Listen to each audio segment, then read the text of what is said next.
What you manifest in your mind, you can bring to reality. Sex Education, the show, the TV show that is on Netflix, the Netflix show, Netflix exclusive. Season 2 recently dropped.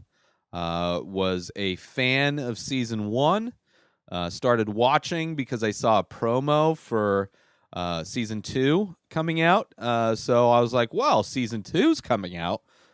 I got to see season 1. And was happy with it. It's got Gillian Anderson plays the mother of a kid who is in high school.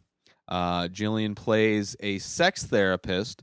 So her kid knows a lot of the same stuff because they've had this relationship where the mom is very open about talking about sex and sexual things with her son.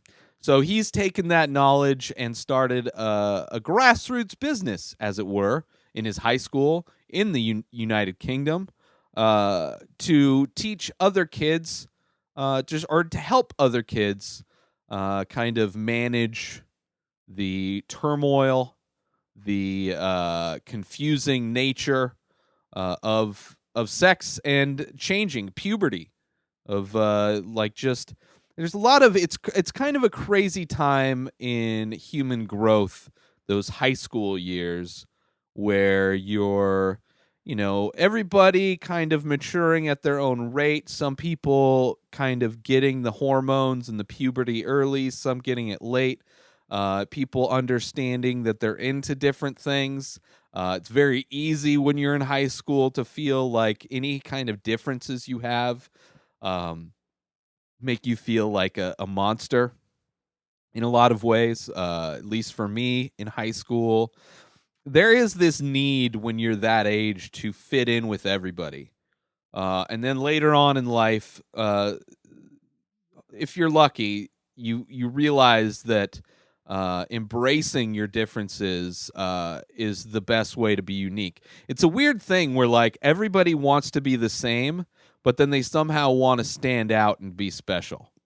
It's a weird kind of contradiction in society where so many people just want to be the same and fit in and yet be exceptionally different. Which to be different is just to be you because everybody's an individual and the things that you're into, the things that you experience, the things that make up the person that you are the things that separate you and from the other people around you. So yeah, I really like the show. It's funny. Enjoy seeing like the openness with it because that's not something that I grew up with. The openness with like just how awkward it is, how awkward sex is at the time, what the different things are involved with sex. This show actually reminds me a lot of Skins, which is another UK show. Later got adapted and re-released. MTV released it.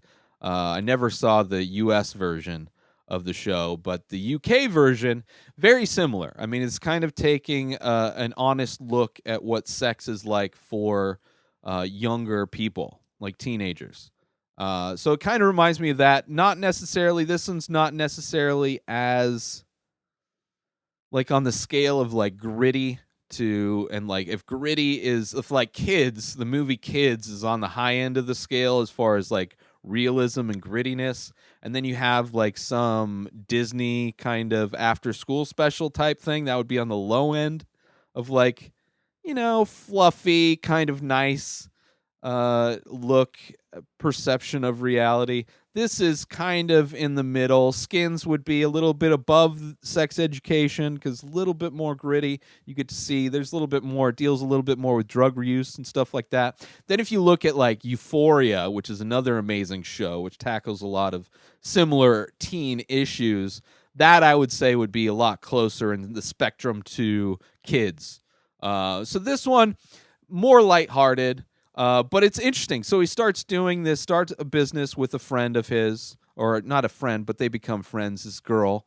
And most of season 1 is them kind of trying to help people in their high school with their relationships, or with understanding themselves better, or with adapting to their changing bodies and just understanding what's going on. It's very much a lot like what uh, like Dr. Drew and Adam Carolla. What the fuck was that show called? I'm blanking on the show that I used to radio show. Loveline.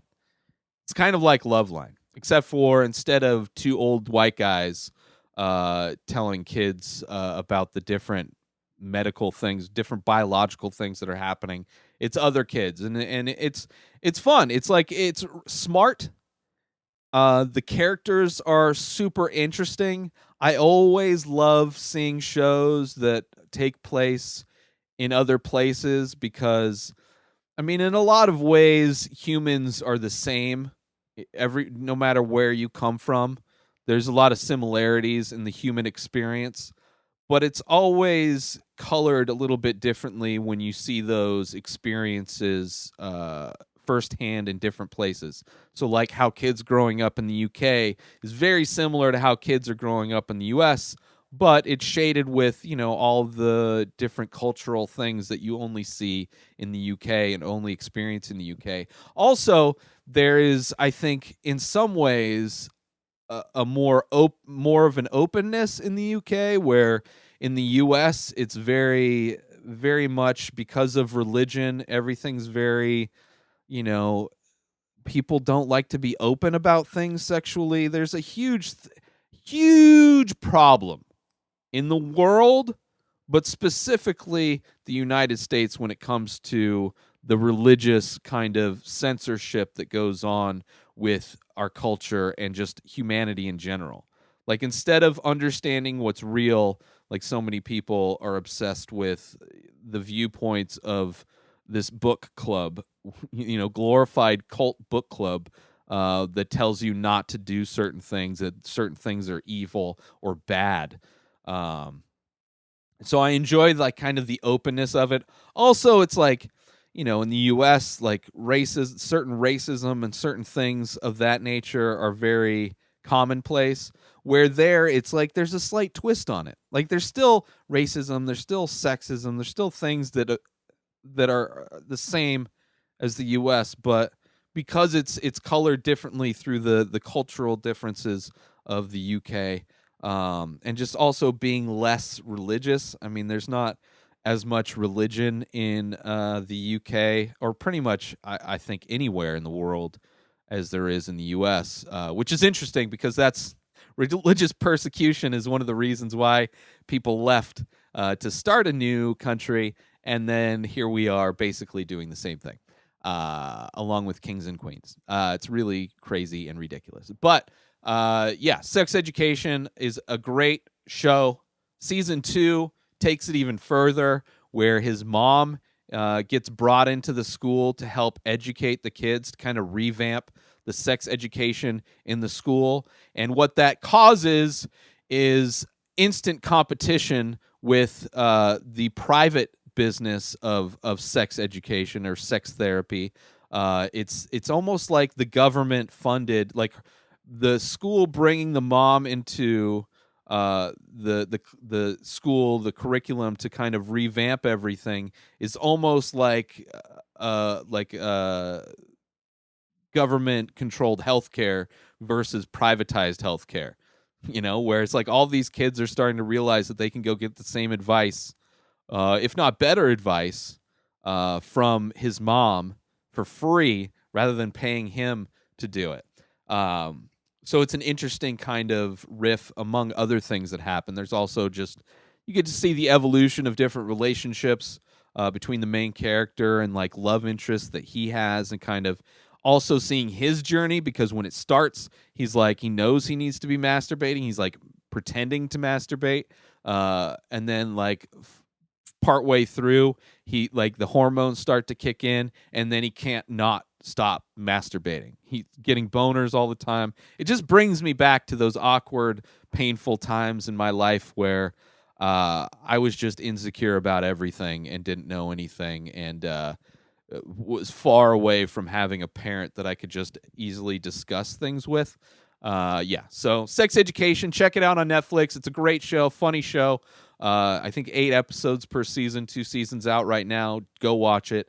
It's a good one, and looking forward to where the show goes. If they bring it back for a 3rd season or whatnot, I enjoy it. So go check it out. New episodes of The Ray Taylor Show come out every single day. Subscribe on IGTV, YouTube, and everywhere else podcasts are found. Go buy my artwork over at inspireddisorder.com and save 25% when you use coupon code RTS. Follow me on social media at Ray Taylor. Have a wonderful day, everybody. Peace out.